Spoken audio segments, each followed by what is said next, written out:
So today I thought I'd share with you some of my favourite books because personally I really enjoy watching these videos by other people because I really enjoy looking at what they like to read and also, you know, what sort of thing I might be interested in. So I've composed a list of some of my favourite books. I'd just like to say this is in no particular order, I've just sort of put together some of my favourite books and I thought I'd share them with you today.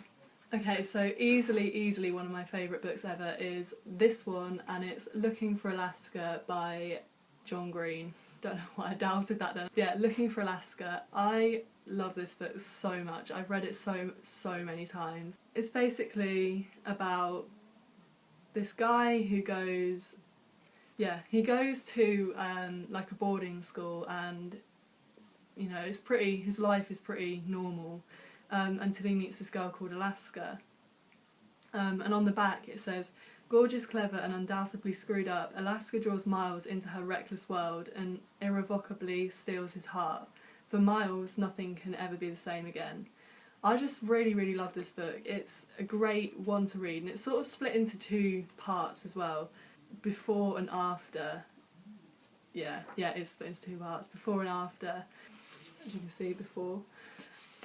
And yeah, it's just nice, like it makes you like the characters and then something just goes and you're like, whoa, I wasn't expecting that. As I say, I've read this a lot of times and each time I love it a little bit more, so I definitely recommend that. The next one I don't actually have with me, but it's called Beautiful Broken Things, and it's a really nice one about female friendship. Two girls are like best friends, they've been inseparable. A new girl joins their school and like joins their friendship as well, and it's how the two original girls sort of deal with that because one of them gets very jealous, and there's quite a big plot twist. You sort of learn more about the new girl's story, and it's just a really nice one about female friendship. Like there aren't really many boys mentioned, which is refreshing every now and then because female friendships are a really strong thing, and it's nice to see it portrayed in a very realistic way in this book, so that's why I like that one. The next one I read quite a while ago, but it's If I Stay, and again it's a nice book. Well, not really nice, but I think it was written really well. I really want to go and see the film after reading this, so I'll definitely have to check it out. Basically, again, I'll read the back. A cold February morning, a snowy road, and suddenly all of Mia's choices are gone, except one. As alone as she'll ever be, Mia must make the most difficult choice of all. Yeah, I think I remember her vaguely sort of living it again, living what happened to her again, but from an outside point of view, so it's quite a different, different take on it really. Yeah, I really enjoyed this book, so definitely recommend it. Okay, this one I haven't read for a while, but I remember when I was slightly younger, I read it like all the time. As you can see, it's only a very thin book, but it's called Statistical. But it's called Statistical. But it's called The Statistical Probability of Love at First Sight. I cannot say statistical. Jesus Christ. This is great. It's basically a girl gets on a plane, she meets this guy, and things happen. It's just a story about two sort of lives meeting, two people sort of meeting in their life, and yeah, it's nice. I remember being obsessed with this book when I was younger.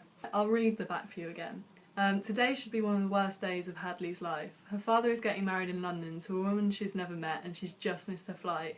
Hadley has never believed in destiny or fate before, but stuck at the airport in New York, today is also the day she meets Oliver. He's British, he's cute, and he's on her new flight. So yeah, it's only set over 24 hours. It's like, it's quite a short book. Like, that reminds me of Mice and Men. If anyone had to read that, then God bless your soul. It's only set over 24 hours, and it just follows the lives of two young people as they get on a flight to London and sort of fall in love in 24 hours. I don't get how that happens, but you know, I used to love this book and I still do, so. The next one I've read a couple of times now, and again it's one that the more I read, the more I enjoy it, the more I take from it, and it's called How to Love. And it's basically about I don't really want to ruin it, but it's about like a teenage pregnancy and like the aftermath of it. So she hasn't seen the father for a long time, and it shows how she's dealing with it within her life. Yeah, back again. This is a love story, but it's not what you think. This is not a first kiss or a first date. This is not love at first sight. This is a boy and a girl falling in messy, unpredictable, thrilling love. This is a complicated route to happiness that follows. This is real, this is life, this is how to love. Each chapter alternates between before and after. So, obviously before the child and then after the child. And it's really nice because that way you get to understand what her life was like before and what her life is now like, and you get to know the characters and how things sort of fell into place. It's just a really nice book if you're looking for something nice to read. And like I say, I've read it a couple of times now, and each time I sort of take something different from it. So again, the next one I don't actually have with me, but it's Me, Earl and the Dying Girl, and I really, really like this book. I also really want to see the film. I'm not sure if it's out yet or it's coming out, but yeah, I really want to see that. But as it says in the title, it's about a guy, Earl, and a dying girl. I don't really know what explanation it needs apart from that. I really like this because the two guys in it made films, and that's what I'm interested in, and they just had a really nice friendship, and then obviously this girl joined them and it sort of all changed, but it's really nice, and yeah, I did really enjoy that book. And also it doesn't have like, oh no, I don't want to ruin it, like the ending isn't really cliche. I don't know, it's quite abrupt, I remember that, but all in all, it's a really, really nice book, so I definitely recommend it. The next one I have recently just finished reading for like the second or third or probably even fourth time, and it's Did I Mention I Love You? It's part of a 3-part series, and the other day I actually went and bought the second and third book because I didn't have them, but I'm so excited to read them. This book is amazing. Like, I love it because I can really escape into the characters' lives and put myself in their shoes. It's about a 16-year-old girl who goes to spend the summer with her father, who has like a new family, and she has 3 stepbrothers. The eldest is called Tyler. He's a bit of a rebel, let's say. But Eden quickly finds herself within his sort of world because she makes friends with his friendship group, and she hates him, but she also loves him. Like, she wants to really get to know him because she finds him really intriguing, I guess.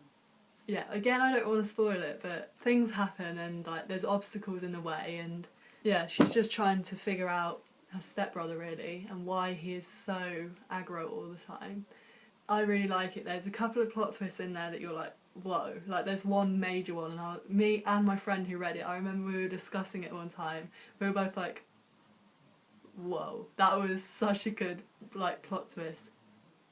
I don't want to spoil it for you. Go and read it and then you'll know what I'm talking about. But yeah, I'm really excited to read the second and third one now I have them as well. Next book, again, I've read so many times, and it's called Noughts and Crosses, and I really, really like this author, Malorie Blackman. She's written a couple of other things and I've also enjoyed them nearly as much as this book. This book is great. Basically, Callum is a Nought who is an inferior white citizen in a society controlled by the Black Crosses, and Sephi is a cross, so she is a black woman and the daughter of one of the most powerful, ruthless men in the country. In their hostile, violent world, Noughts and Crosses just don't really mix, but when Sephi and Callum's childhood friendship grows into passionate love, they're determined to find a way to be together. This is taking the word straight out of my mouth. This is great. It says on the back, not suitable for younger readers, and I'd say probably 16 plus, but this book is so good. It is so awesome. I don't want to give anything away, but yeah, it's I want to read it again now. I remember there was one massive plot twist and I was like, hold up, you're really going to do that to me? It was massive, and it's really nice because there's a lot like to deal with in this book. Like, oh, I love it so much. Oh, okay, I'm going to put it down now. Oh, the next one I could literally talk about for years, and it is called The Manifesto on How to Be Interesting.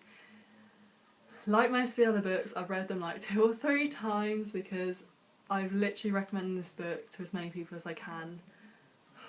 Jesus Christ, it's good.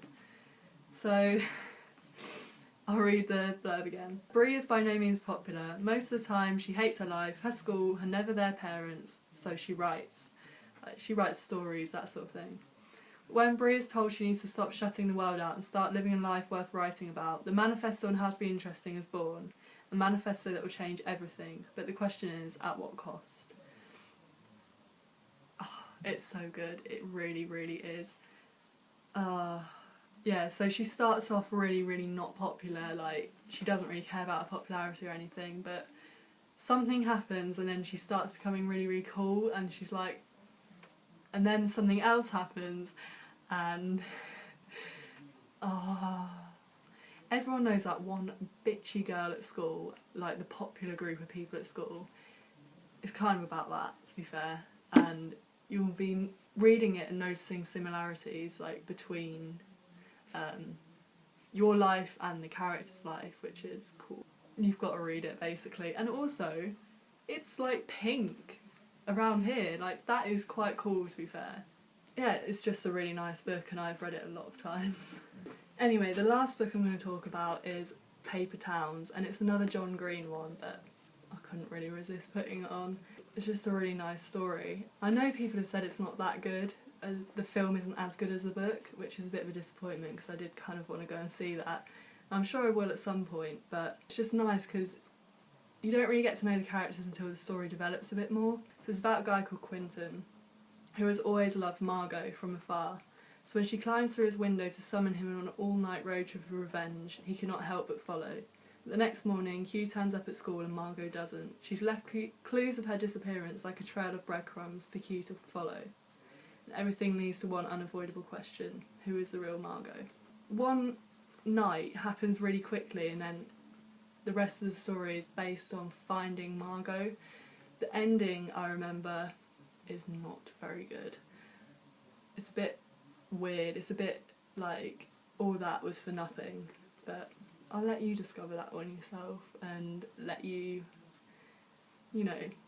tell me what you think of it basically. So yeah, that is some of my favourite books. I've really enjoyed talking about them. I'm probably just like, oh yeah, I really like this one throughout the whole thing, but they are genuinely some of my favourite books. So I hope this has kind of helped you discover something new if you were looking for something new, or has helped you go, oh yeah, I love that book as well. Let me know if there's any books you think I should read. Just give me a cheeky comment below. If you like this video, obviously give it a thumbs up. Yeah, thank you very much for watching, and I'll see you next time.